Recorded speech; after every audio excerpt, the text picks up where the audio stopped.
Nakaburol na ngayon sa Quezon City ang labi ng Ateneo student athlete na si Rene Baterbonia. Ang ina at dating mga teammate ng yumaong atleta, labis ang panlumo sa kanyang pagpanaw. At live mula sa Quezon City, nasa frontline ng balitang yan si Mon Gualvez. Mon, sino-sino mga nakita mong nakiramay dyan? Julius, bagamat limitado lamang muna sa mga kaanak at malalapit na kaibigan ng buksan itong burol ni Rene Baterbonia dito sa Quezon City, nakita natin ang kanyang mga teammates at mga coaches mula nung high school, pati na rin sa Ateneo de Manila University na kanyang papasukan ngayong taon na dumalaw na dito sa area para nga makiramay. Pero kasabay nito, marami pa ring tanong at tila nakukulangan pa ang nanay ng biktima sa kung ano ang sinapit ng kanyang anak sa naturang insidente.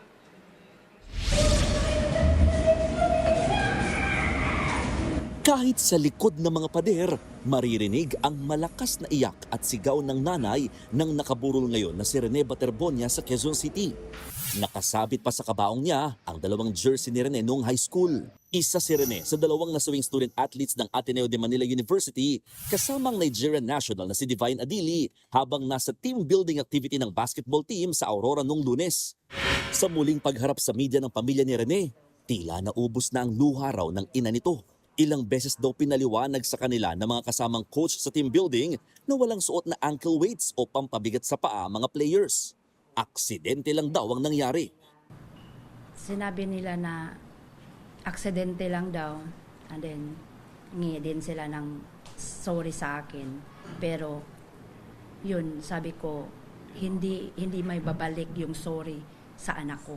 Hindi na mabubuhay yung anak ko sa sorry nyo. Nilinaw din ng pamilya ni Baterbonia na marunong naman lumangoy si Rene.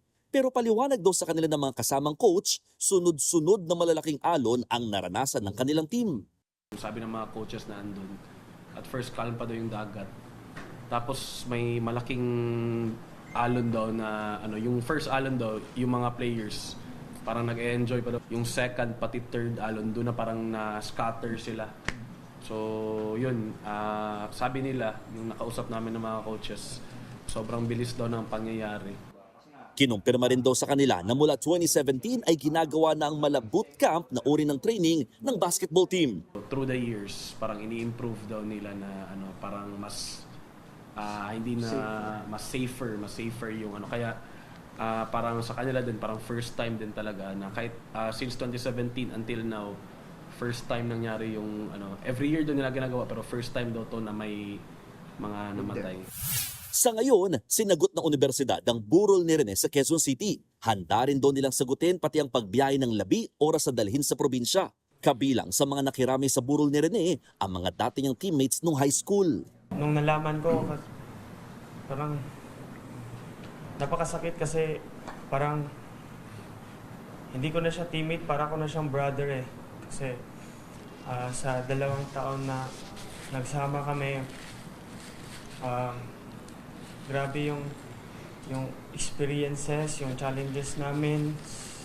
Sama-sama kami sa games or sa kahit anumang lakad, kasama ko siya palagi. Rene is such a good friend.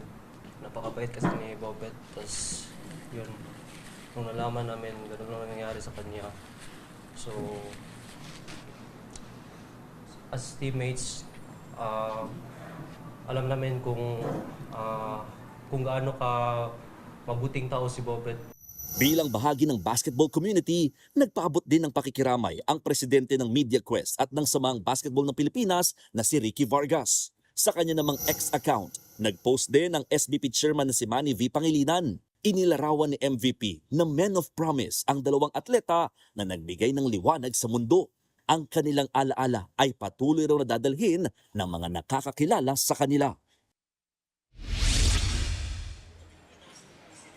Julius, sa mga oras na ito nananatili sa loob ng chapel yung mga teammates ni Rene at ni Divine Adili na Nigerian national ng Ateneo de Manila University basketball team. At sila or ilan sa kanila ang pinaniniwalaang kasama ni na Rene at ni Divine sa nangyaring ang team building activity. Pero mailap sa media, di pa talaga sumasagot sa aming mga tanong ang mga naturang basketball players or mga student athletes sa kanilang pagpasok dito sa lugar. Samantala, yung isang nasawi na basketballista na si Divine Adili, may mga dumating din siya na kaanak dito sa Punerarya, lalo't nakatakdang ibiyahe pabalik ng Nigeria ang labi ng naturang Nigerian national. Sa ngayon kasi, kumpara sa ginawa kay Rene na isinilalim sa autopsy at ibinurol, very different yung kay Divine na hindi inautopsy at hindi rin muna binurol, nananatili muna ito sa freezer habang naghihintay ng go signal na siya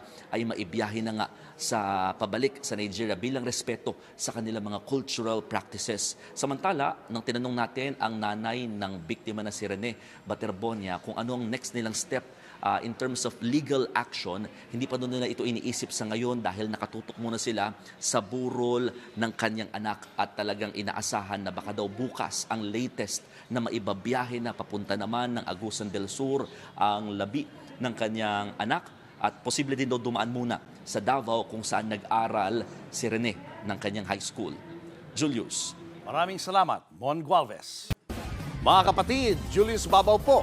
Para sa komprehensibo at makabuluhang balitaan at talakayan, mag-follow at mag-subscribe na sa social media pages ng News 5.